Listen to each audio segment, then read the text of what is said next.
सलाम वालेकुम दोस्तो। ये तो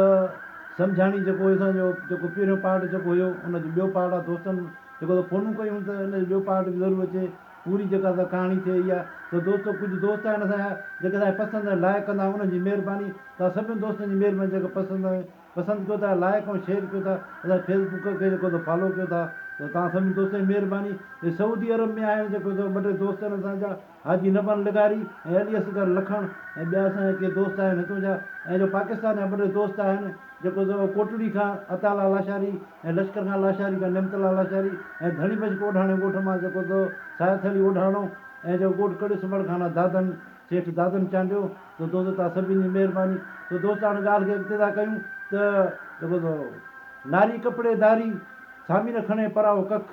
का उबती पूजा जे उथीड़े जीत रखां पब जहिड़ो राजा तहिड़ो जग। त दोस्तो हुन जॾहिं बादशाह जो हुनजी इहा ॻाल्हि ॿुधी जेको फ़क़ीर खे त ओॾी महिल हुन बंदि करायो की ॻाल्हि छा आहे जिते तव्हांखे हलो तव्हांखे मां सबूत ॾियां हिन केतिरा हिन छोकिरा जेके खाधा आहिनि ॻोठ जा वञी उते ॾेखारी त हर ॻोठ वारा माण्हू विया उते उन सभिनी कपिड़ा सुञाता पंहिंजे ॿारनि जा त बादशाह सलाम हुकुम ॾिनो त इन फ़क़ीर जा 4 टुकर करे इन कुतनि खे ॾेई छॾियो ऐं हिन खे चई तूं ॿुधाए तूं पंहिंजी कहाणी ॿुधाए तूं आहे छा मसइलो वॾो परेशान थो नज़र अची की बादशाह सलामत मुंहिंजी जेको घर वारी वॾी ख़ूबसूरत हुई उहा वॾी ख़ुदा पुरस्त हुई जेको चुमी वठे बि छोकिरे मूं त बि कपिड़ो ॾेई त पोइ वरी ॾिठोमांसि ॿिए मर्द सां भाकुर जो सुतो पई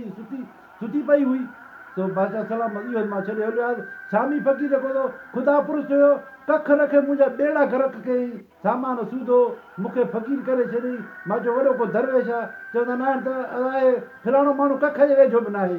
सो इहा ई ॻाल्हि अची मुंहिंजे बि सम्झ में आई त हे कख जे वेझो बि कोन्हे को उनखे मुंशी रखियो ॿेड़ा गरक कई कांव खे चवंदो लड़कियो पियो आहे चए त मां अलाह जी उबती पूजा पियो थो हुजां मां चयो हिन जहिड़ो को वली थींदो ई कोन अहिड़ो को दरवेश थींदो ई कोन जो उबती पूजा पियो थो हुजे हो वञनि पिया पखी उन जा आना बचा खाई वरी पाण ॿधी छॾे आहे तुंहिंजे ॻोठ में इहो वरी जेको फ़क़ीर त जेको उथी जीत रखां पोइ मां अहिड़ो दरवेश को थींदो ई कोन त हिन खे वेठुमि त हे बि सफ़ा वॾो ज़ालिम जहिड़ो दुनिया में को ज़ालिम ई न थींदो त दोस्तो पोइ हिन खे चई हाणे ॿुधाए छा कयूं जेको तूं हाणे मूं वटि हिते जेको तूं मुंहिंजो सेक्रेटरी थी मूंखे ज़रूरत हुई तूं लिखियलु पढ़ियलु आहीं हिते सेक्रेटरी थी मुंहिंजो जेको तुंहिंजो जेको ख़र्चु पखो सभु तोखे मिलंदी पघार तोखे मिलंदी तुंहिंजी शादी मां हिते कराए थो हूअ तुंहिंजी घरवारी हिते खणाए अचे उनखे हिते क़तलु लॻियूं की बादशाह सलाम मां उन क़तलु हाणे न कंदुसि जे क़तलु करिणो मां उन टाइम ते कयां हाणे मां न कंदुसि हाणे उहो 2 टे माण्हू ॾे मां वञा पंहिंजी जाइदाद खपाए अचां ऐं हुनखे तलाक करे मां पंहिंजो छोकिरो खणी अचां त बादशाह सलाम 2 टे माण्हू न वियो हुन माई खे तलाक करे हुनखे पेकनि ताणी पुॼाई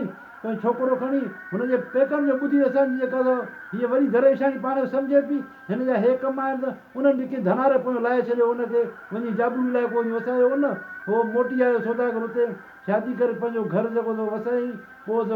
जेको कल्ह शाम जो त सेवण ते वञनि पिया जेको बास कयां त दोस्तो ॻाल्हि ईअं आहे त हर माण्हू जेको क़ाइदे आज़म वारी जेका इहा पोशाक करे क़ाइदे आज़म कोन थींदो जेको पाकिस्तान खे आज़ादु कोन कंदो हर माण्हू खे तव्हां ॾिसो था मुंहं में ॾाढी ऐं जेको निमाज़ पढ़ंदे त इहो आलिम बि न सम्झो हर माण्हू खे सम्झी आलिम के आलिम हूंदा आहिनि त के ज़ालिम हूंदा आहिनि ईअं तव्हां न सम्झो त हाणे हे ॾाढी आहे हिनखे क़ुर थो पढ़े न हुनजी सूरत ते न वञो हुनजी सीरत तव्हां ॾिसो अॻ में हुन तव्हां अंदरि ॾिसो त हुन अंदरि में छा आहे जेको घणा तव्हां ॾिसो था पिया मुला रुॻी लालच जे पोयां हुन रुॻी पैसनि जे पोयां हुन भली ॿेड़ो गरक थिए कीजो ऐं वॾा गुनाह जेके आहिनि तव्हां ॾिसंदा हूंदो मदरसनि में मस्जिदुनि में केरु कंदा आहिनि इहे मुला ई कंदा आहिनि तव्हां ॾिसंदा हो न पोइ तव्हां अहिड़नि खे जो तव्हां आलिम चवंदव त पोइ तव्हांखे साईं केरु सम्झाए हाणे बि त हाणे मां ॾिठो हुयो त कराची में जेको हिकिड़ो मुला जेको उते ज़ना करे पियो जेको हुन में मदरसे में त दोस्तो ॻाल्हि ईअं ई आहे पहिरियों हर कंहिंजी सीरत ॾिसो त उन सीरत छा आहे सो हर जेके मुला बि आलिम न आहिनि हूंदा ऐं जेको हर आलिम बि जेको अहिड़ो ज़ालिम न आहे हूंदो छो के आलिम बि आहिनि जेको जंहिंजे करे हीअ दुनिया हले थी पई पर तव्हां ॾिसो त उन्हनि में लालच आहे या कान्हे अगरि उन में लालच आहे त सम्झो त आलिम न आहे उहो पाण ज़ालिम आहे त दोस्तो ॻाल्हि इहा ई आहे अगरि वीडियो पसंदि अचे त पोइ लाइक ऐं शेयर कजो तव्हां सभिनी दोस्तनि जी महिरबानी सलाम वालेकुम।